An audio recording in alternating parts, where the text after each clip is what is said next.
Noelle Holston from Sandy Hook Elementary School, teach 4th grade, and I want to talk a little bit about my literacy block. So we incorporate word study, guided reading, writing workshop, as well as specific reading comprehension skills and strategies.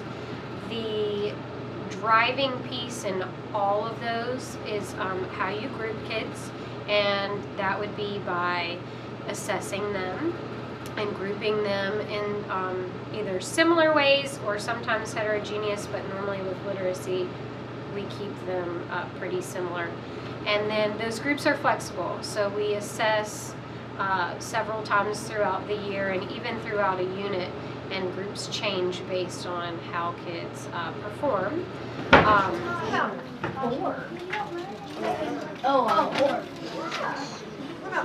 Jar. AR.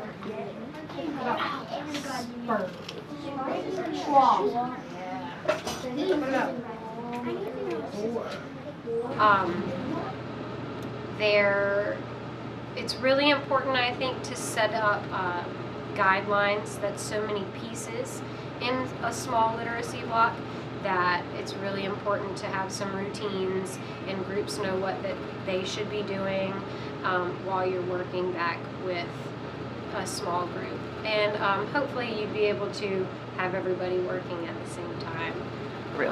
So independent reading is something that I struggled with for a long time, to make sure that the books were appropriate for the kids, their reading level, and that they were getting the most out of that time.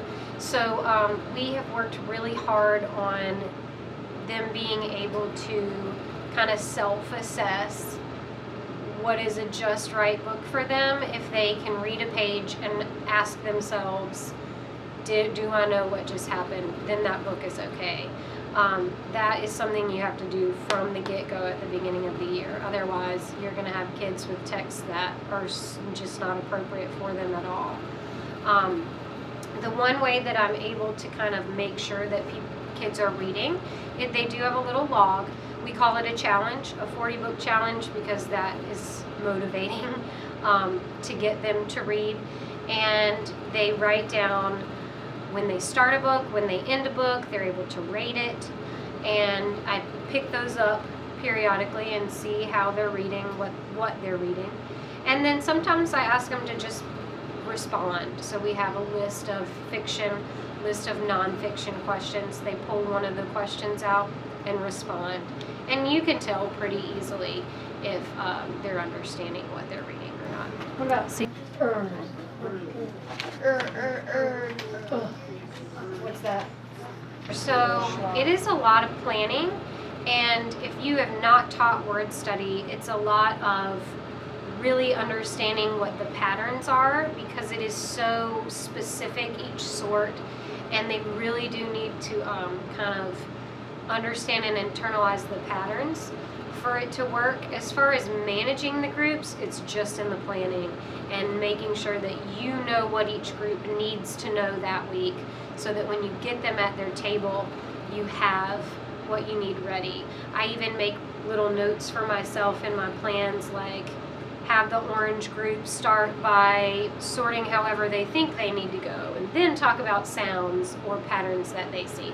So just making sure that you have a plan for everybody, so that when you have more than one group working at one time, it's easy to kind of go back and forth because you know what everybody should be doing.